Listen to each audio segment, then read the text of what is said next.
Let's take let's take a look at April market data that was just released from GRAR. What I'm looking at is Monroe County single family homes. So you see the screen here. This is the infographic that shows the comparison from the prior month. So from March of 2025 till April 2025. Some interesting numbers here. I think the biggest uh, shock, so to speak, is going to be this number of median sales price up 16% to $280,000. Big jump in 1 month, uh, for our median sales price. So things are getting more expensive here locally, and the national headlines are going to be, flat growth and even some negative growth is starting to appear in a lot of local, headlines. Um, Closed sales up 1.6%. Keep in mind with this data, we're looking at it right now on May 7th as closings hit the MLS when agents close them out, for something that closed on the 30th of April and they just close it out tomorrow on the 8th. This number does tend to climb. So, we're up from the previous month, and you can expect that percentage increase to go up, slightly from there as well. Still at 7 days on the market. Sold per square foot in line with median sales price.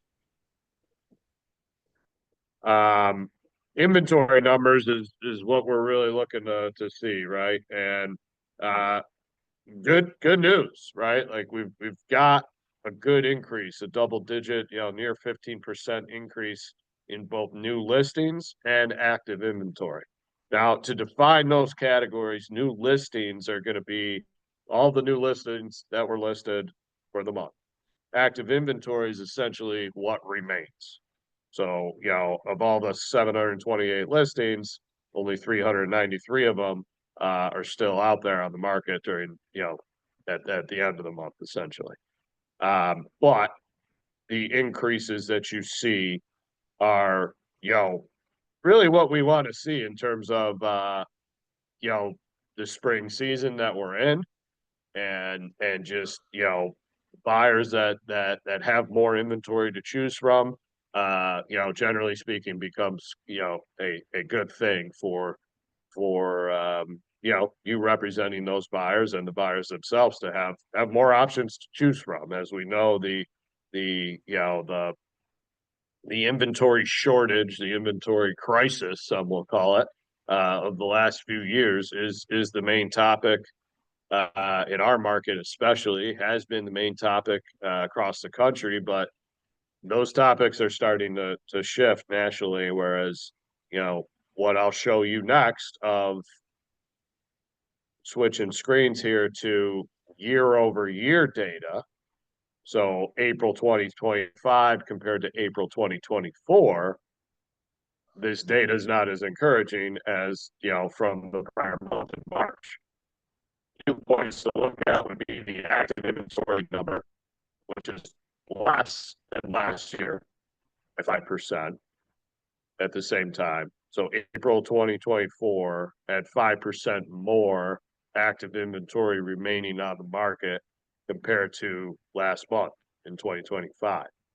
New listing wise, there are more listings that hit the market compared to last year. Essentially, though, they're selling.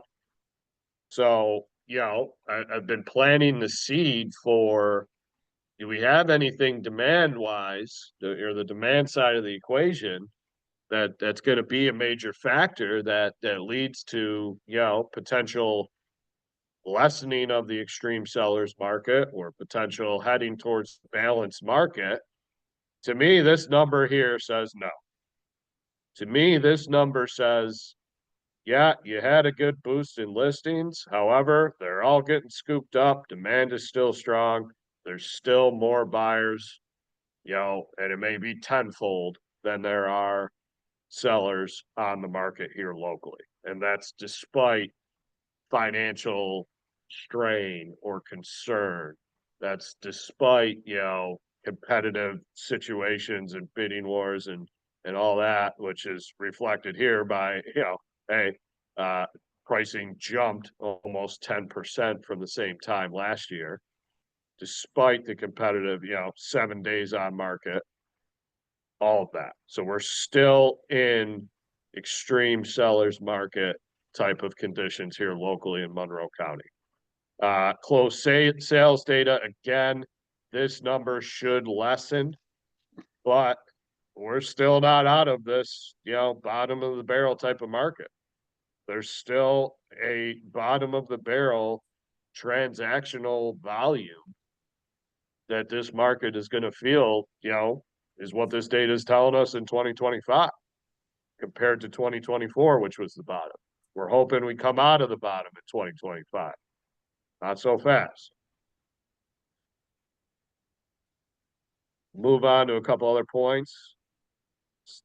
List to sales price ratio increased 4% from last month and just over 1% from last year at the same time. We're at 120%. That number had gotten as low as close to 110%, in the last couple months leading up to now. But, spring market conditions, again, still incredibly competitive out there, and it's still a very strong seller's market. The other data point on this would be 1 month supply of inventory. Nationally, balanced market would be defined as 4 to 6 months supply of inventory would mean balanced, depending on the market and the conditions. So, we just continue to remain well below anything close to a balanced market. To give you some context, where is it? I just piggyback off the month supply. Sure.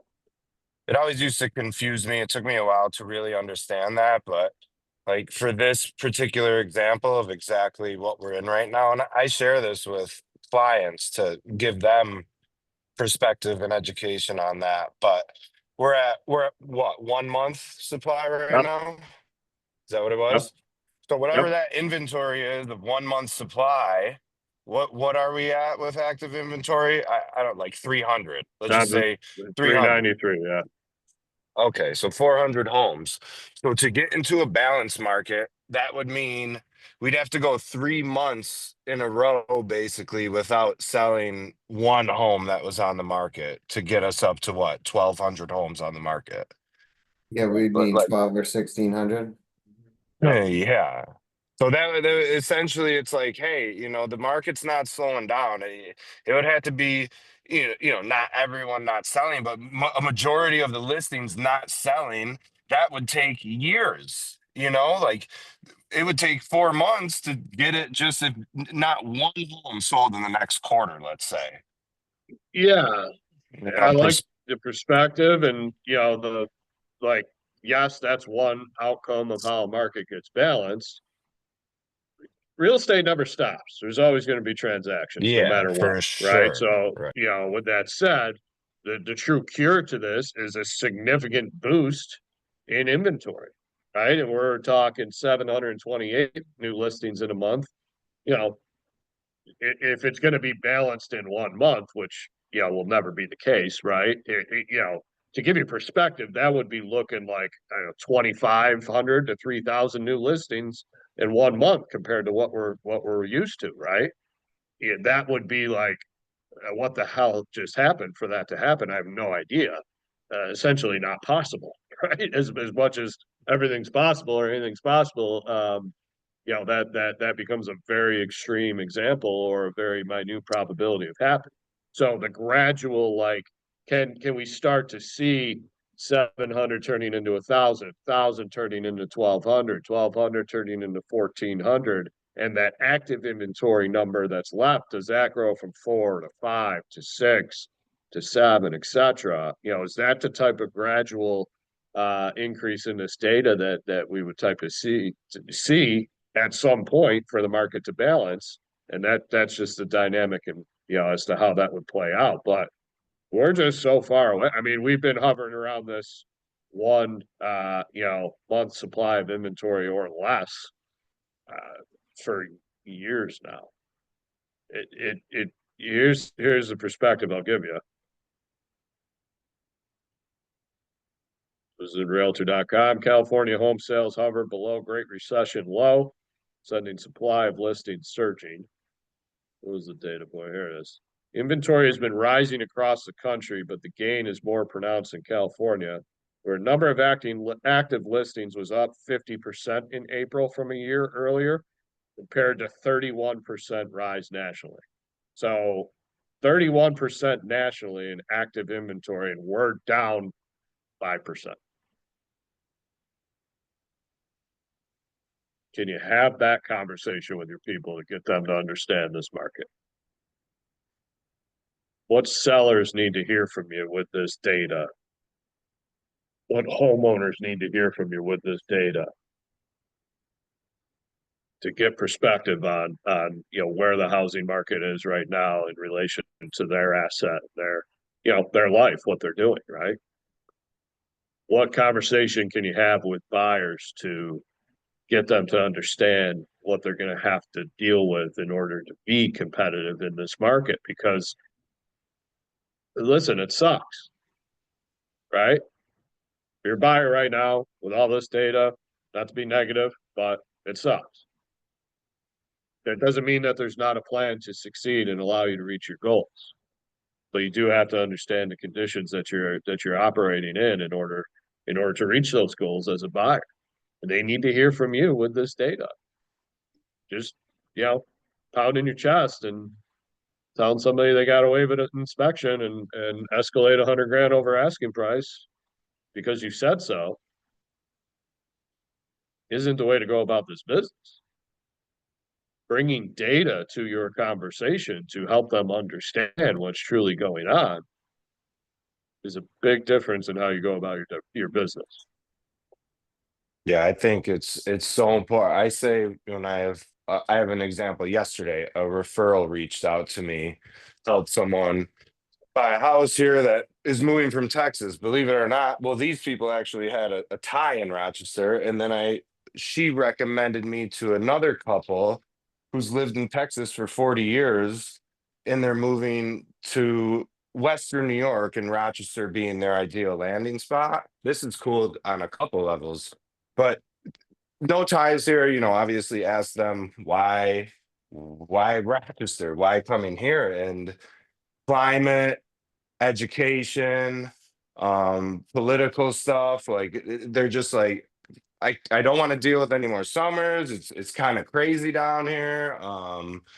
My kids, they're 14 and 9, and we just feel anywhere in New York would be a better education for them, and it's mainly escaping the climate. So I think moving forward, guys, there's going to be a lot of that opportunity. I'm seeing more and more people coming here. But anyways, what I was getting at, what Jason was talking about, was the educate your people. That's the way to go about it. I say that word so many times, like in the initial call consultation. Like my goal is obviously to get this as cheap as possible.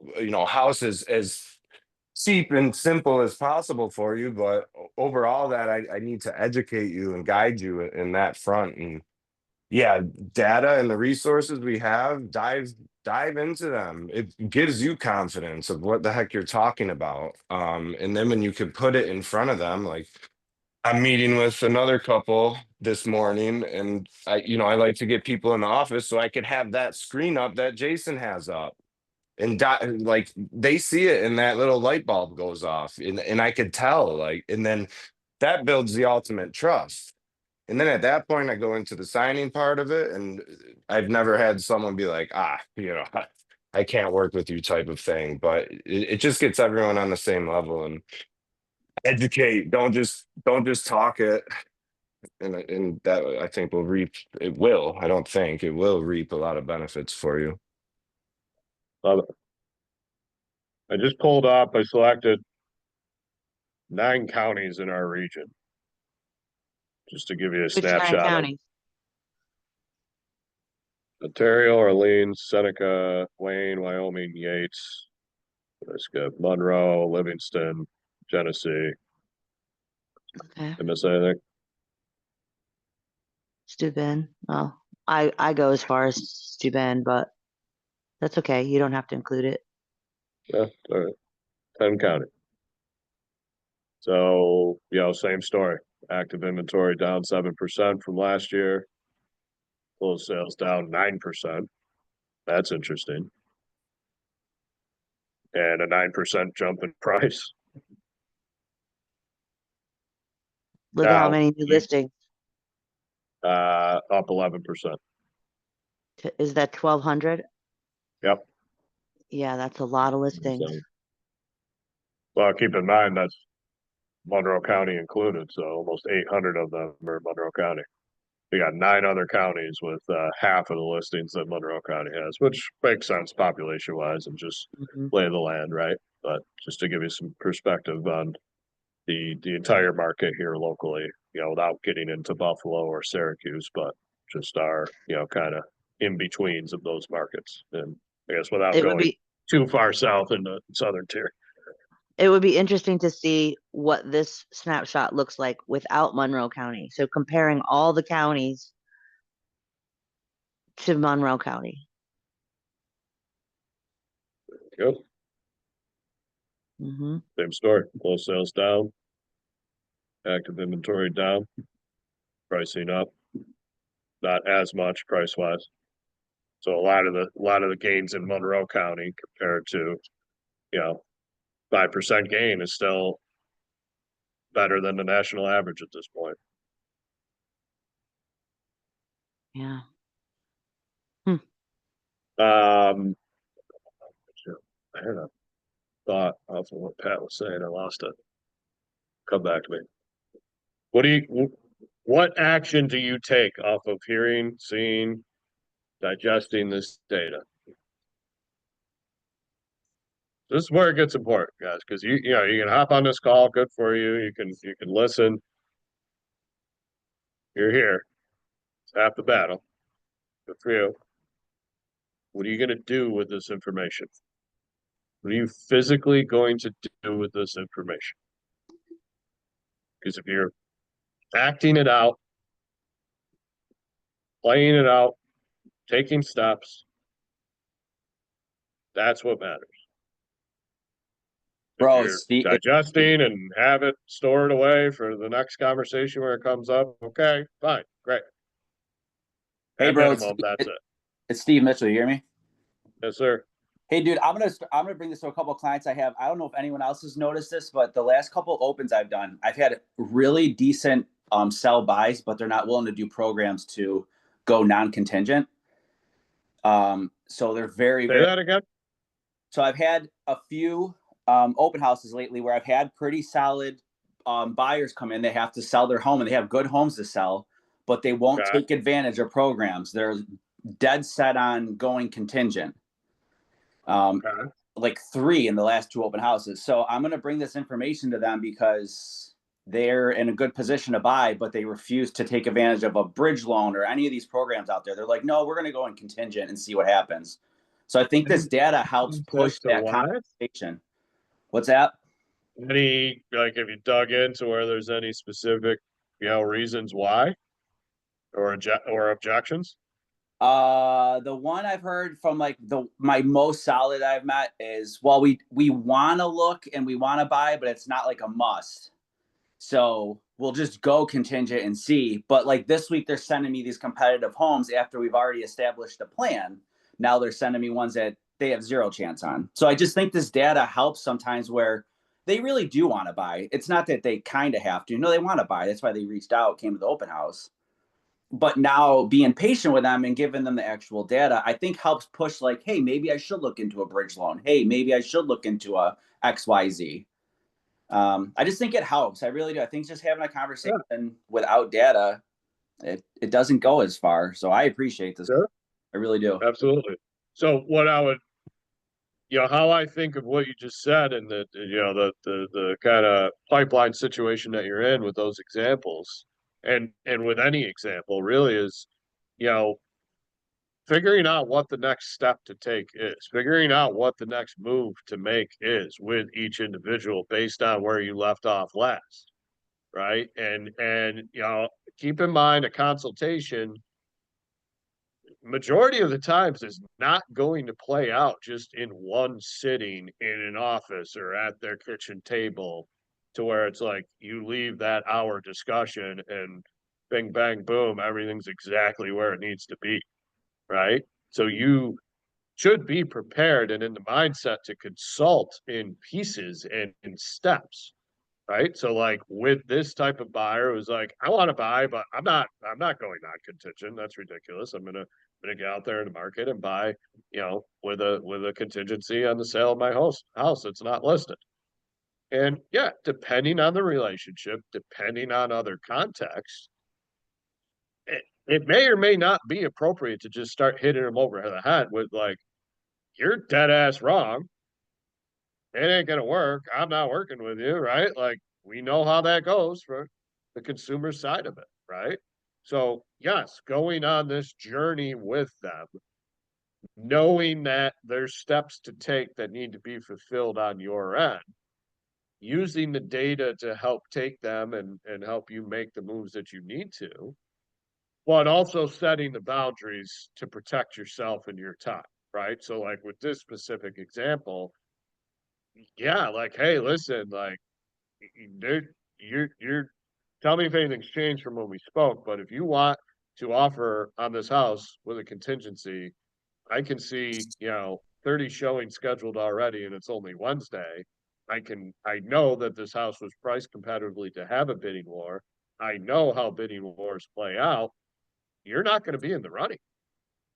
So I don't mean to be too blunt, but I want to protect you in this journey and not have as much disappointment as possible because listen, there's a 0.1% chance that this would work out. With that said, do you still want to see this house and pursue it with the current strategy that you have? If the answer is yes, then it's like you got a decision to make, I guess, right? In terms of how much you're going to push them at that point, or what you're going to choose to do as the professional leading them, or the professional investing your time to you know continue to go at it with them. But yeah, to your point, Steven, it certainly helps when you're bringing the data of like, hey, don't take my word for it. Here's the facts of the market. Yeah. There's not a data point for how many of these homes sell for or sell with a contingent buyer, but there is data that says on average, the list to sales price ratio is 120% for every listing. So that's on average, meaning that this home that's a 10 out of 10 that we're looking at, and I can see the activity, it probably goes well above 20% over ask price. And this is taking into account the homes that aren't 10 out of 10 that sell at 98% of the list price. Yeah. So once you present the data, and if there's no understanding or, you know, frankly, logic applied to the situation at that point,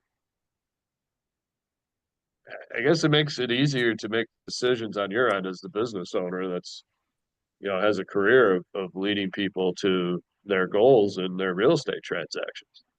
For sure. Because that's a tough way to go about getting to their goals that they have if they're doing, you know, if they're wanting to do a strategy that you have very little confidence of actually happening.